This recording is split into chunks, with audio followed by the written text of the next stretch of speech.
aí pessoal, beleza? Primeira aula sobre dilatação térmica. Antes de passar o conteúdo, eu quero que você preste atenção nesse pequeno experimento.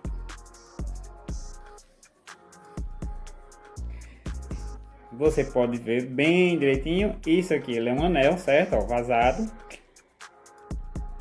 Eu vou deixar ele assim. E eu tenho aqui uma esfera. Vou fazer aqui um pequeno teste de controle. Então, para todo mundo ver, tá aqui, ó, a esfera, ela tá passando pelo anel, certo? Sem problemas, tá passando pelo anel. Mas o que acontece se eu esquentar essa bolinha? Vamos ver?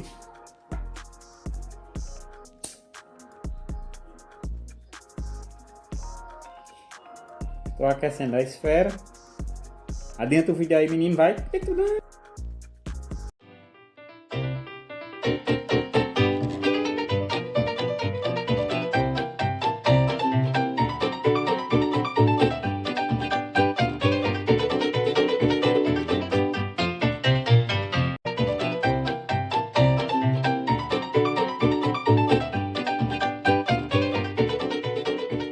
Já tá bom? Vou testar.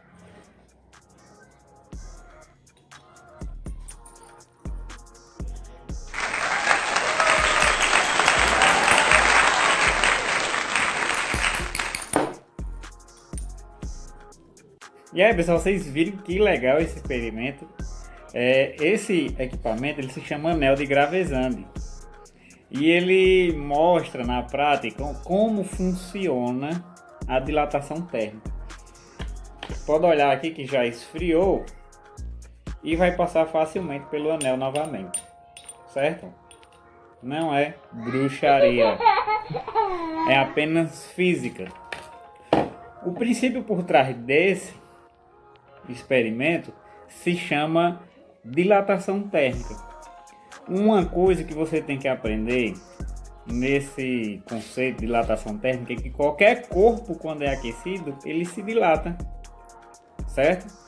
Qualquer objeto, quando aquecido, ele aumenta de tamanho. O motivo está nessa pequena animação que eu vou mostrar a vocês. Veja só. Suponha que esses carrinhos que vocês vejam são os átomos que compõem o metal da esfera. Eles estão nessa velocidade porque eles estão na temperatura ambiente. A partir do momento que eu aqueço o metal usando um isqueiro, as moléculas adquirem velocidade, começam a viajar mais rápido, aumentando sua energia interna, e a consequência disso é que o objeto ele se dilata. E aí, vocês entenderam melhor como é que funciona? Pois bem, na física, se você compreendeu todo o conceito por trás da dilatação térmica, nós vamos aprender que existem 3 tipos de dilatação dos sólidos. Nosso objetivo da aula de hoje é estudar a dilatação apenas de sólidos, certo? Então, a dilatação de sólidos pode ocorrer de 3 formas, 3 maneiras. A dilatação linear, a dilatação superficial e a dilatação volumétrica. Na dilatação linear, como o próprio nome já diz, ela acontece em uma única direção, como por exemplo no comprimento. Eu posso pegar aqui, por exemplo, esse fio e a dilatação linear vai fazer com que ele aumente de tamanho, apenas no comprimento. A superficial, ela acontece numa área, ou seja, ela acontece em 2 direções. Ela acontece tanto no comprimento como na largura. Vou pegar aqui, por exemplo, o meu tablet. Se fosse uma dilatação superficial dessa região aqui, seria uma dilatação superficial, ela estaria se dilatando na direção aqui do comprimento e na direção da altura. E o terceiro e último tipo seria a dilatação volumétrica. A dilatação volumétrica acontece em 3 dimensões. Ela acontece tanto no comprimento, como na altura, como na profundidade. Veja só aqui esse desenho que eu vou fazer para vocês. Então tá aí, pessoal, os 3 tipos de dilatação.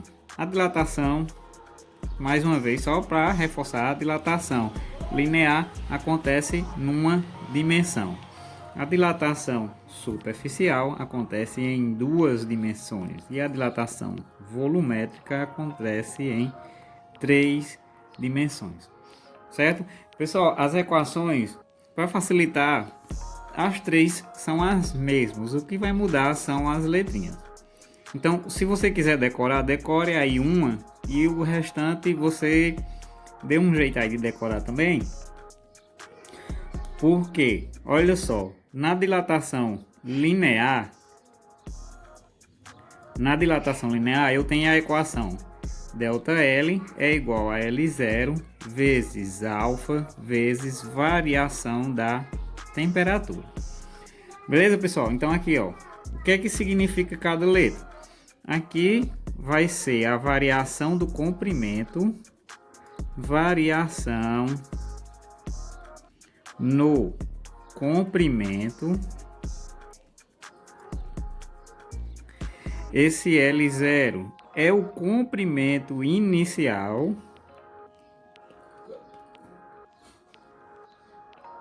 Comprimento inicial, certo? Esse alfa, ele é o coeficiente de dilatação. Não se preocupe com esse coeficiente de dilatação. Coeficiente de dilatação, no caso do alfa, é linear. E o ΔT é a variação de temperatura. Variação de temperatura. É só atentar para as unidades que você deve prestar atenção no ΔL e no L0, eles devem ter a mesma conotação, como por exemplo, se o comprimento inicial for em milímetros, a variação do comprimento será em milímetros. Se o comprimento inicial for em centímetros, a variação do comprimento será em centímetros, né? Isso é simples de compreender, certo, pessoal? A única unidade que você deve reparar, prestar bem atenção, é na temperatura. Ela deve ser em graus Celsius. Beleza, pessoal? Mas aí, o que é que significa essa dilatação linear? Vamos aqui ver esse esquemazinho para você entender. Veja só. Então aqui eu tenho um fio, certo? Esse fio aqui ele tem comprimento tal, comprimento L. Se eu aquecer ele, ele vai se dilatar. Então esse traço aqui em lilás, ele representa o tanto que esse fio se dilatou. Então esse pedacinho lilás, ele é o ΔL. Ou seja, o comprimento total do fio vai ser o comprimento inicial somado ao ΔL. Certo, pessoal? Então, se vier uma pergunta e o teor dela seja qual é o comprimento total, o que é que você vai fazer? Você vai pegar o comprimento inicial e somar com a variação do comprimento. Isso funciona para os dois conceitos, tanto para superficial quanto para volumétrica. Isso funciona para esses dois conceitos, tá bom? O que vai mudar é apenas as letrinhas. Então, pessoal, viu como é simples? Para efeito, né, para vocês aí anotar, eu vou gravar apenas essa aula, vai ser apenas essas aulas, essa daqui, conceitual. E você vai anotar aí as outras 2 equações, certo? Então, prepara aí o caderno. Então, veja só, na linear, você já anotou eu tenho o ΔL é igual ao L0 vezes o alfa, coeficiente de dilatação é linear, variação de temperatura. Na superficial, é a mesma equação, só vai mudar o que? A letra, que no lugar do L é um S, e no lugar do alfa é um beta. Agora, presta atenção nesse beta. Esse beta, ele é o coeficiente de dilatação superficial, certo? E ele equivale a 2 vezes o coeficiente de dilatação linear. Beleza, pessoal? Então, ó, esse beta, ele é o coeficiente de dilatação superficial e ele equivale a 2 vezes o coeficiente de dilatação linear aqui da outra fórmulazinha, tá bom? E o último é a dilatação volumétrica, só vai mudar as letrazinhas.